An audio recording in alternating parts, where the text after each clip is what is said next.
10 things you need to do as a new licensed real estate professional.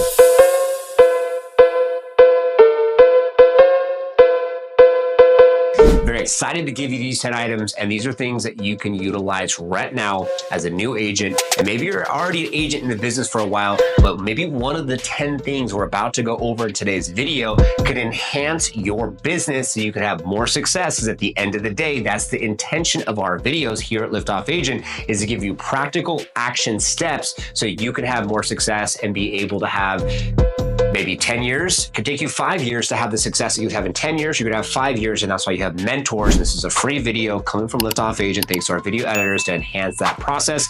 My name is Homeboy Kinsey III, CEO and co-founder. Looking forward to giving this content, and let's go ahead and get into it right now. What is the number one thing that you need to do? You need to get licensed. It's as simple as that. You gotta get licensed. If you're already licensed, congratulations on getting your real estate license. Now, the second thing that you have to do is you have to pick a brokerage.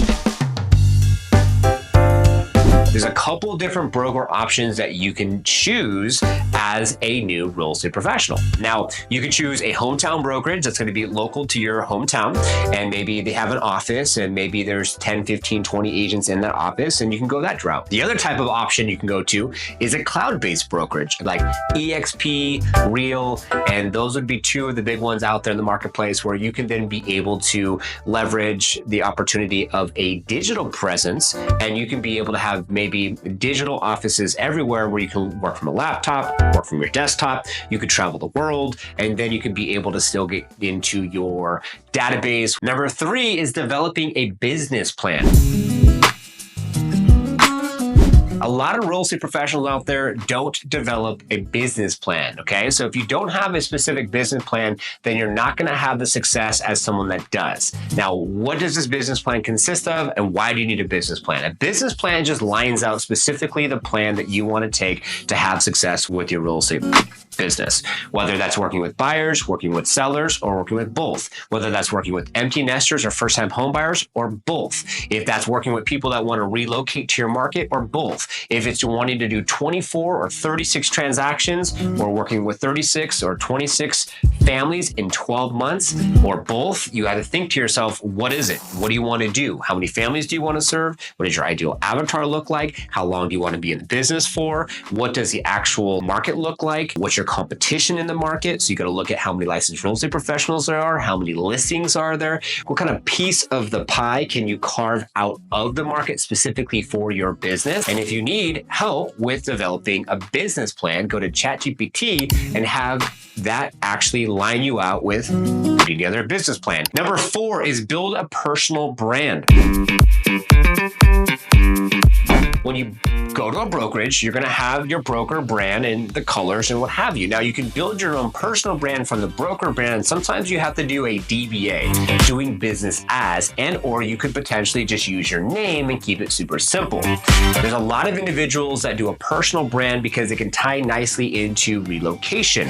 Someone like, say, for instance, living in Dallas, Texas, they have living in Dallas, Texas as their brand instead of it being, say, down here, you have Levi Lassick. It's not Levi Lassick Real Estate and Travis, it's living in Dallas, Texas. So you can really think to yourself, is that something that you want to do to maximize the opportunity of building a personal brand? Make the brand about your community, and maybe don't make the brand so much about, say, you specifically, because I know a lot of individuals that do that, and I don't know if it's ego-driven or it's legacy-driven, or they just want to see their name as their brand. Not 100% sure, but here at Liftoff Agent, we help you with actually building out your brand.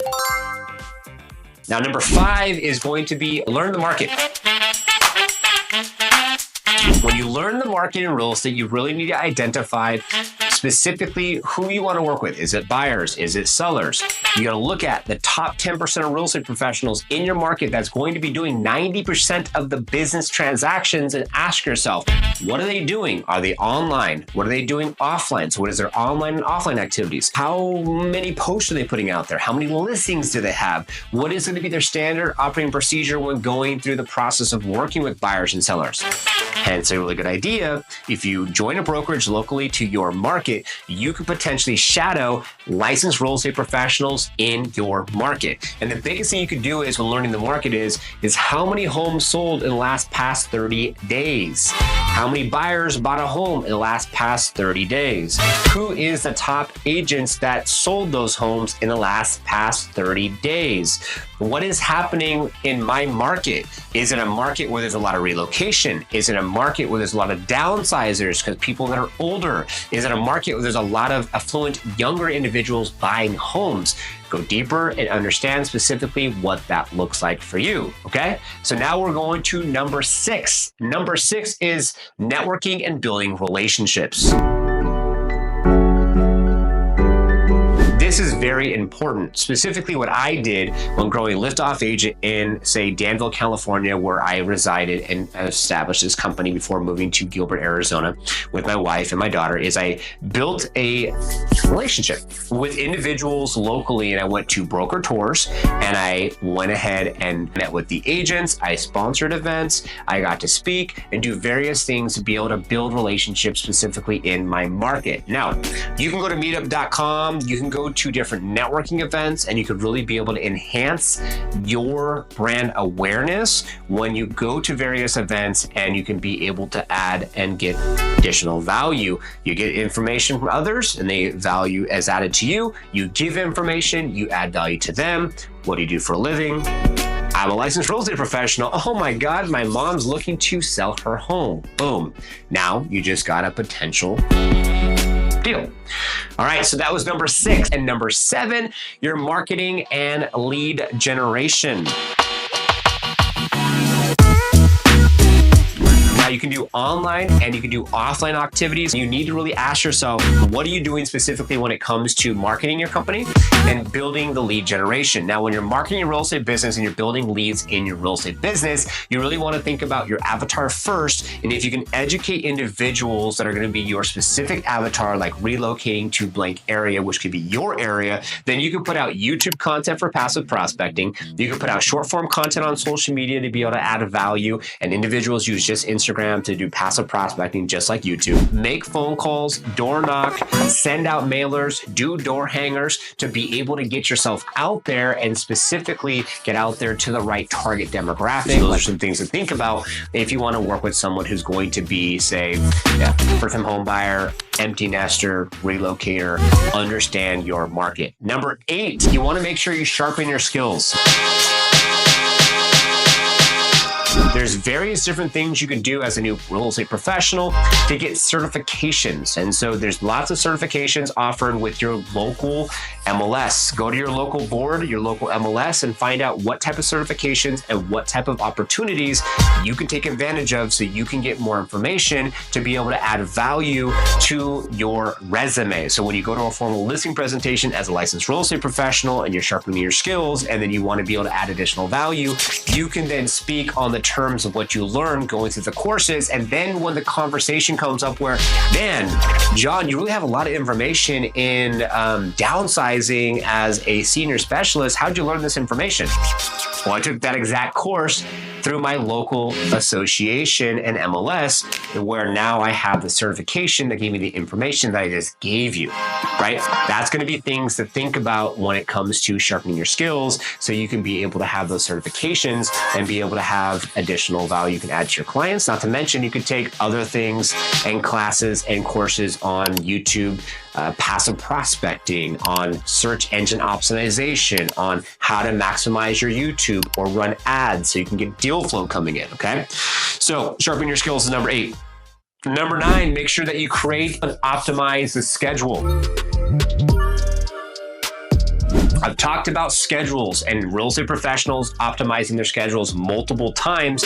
And this is where Calendly comes in play. This is where Google Calendar comes into play, or any calendar you want to use, and make sure that you time block your schedule. So if you have a 10 to 12 hour, 16 hour day, totally up to you, make sure you're time blocking that specific time throughout the day for social media, for filming content, for making phone calls, for door knocking, for networking, right? You want to be very very deliberate with those actions and those plan of actions so you can have more success going through the process of being able to then start to build on the momentum. That's why you really want to think to yourself, what am I doing to sharpen my skills? What am I doing to optimize my schedule? So that way I can then get up, know specifically what the plan of action is, and I can get to work. Okay. So that was going to be number 9, create a schedule and optimize your schedule. Okay. Number 10 is coming up right now. So let's go back over it really quick. So number 1, get your real estate license. Number 2, you want to make sure you choose the right brokerage. Number 3, develop a plan. Number 4, have a personal brand. Number 5, learn the market. Number 6, make sure that you're networking, building relationships within your market. Number 7, make sure that you're going through the process of mastering your marketing and lead generation plan.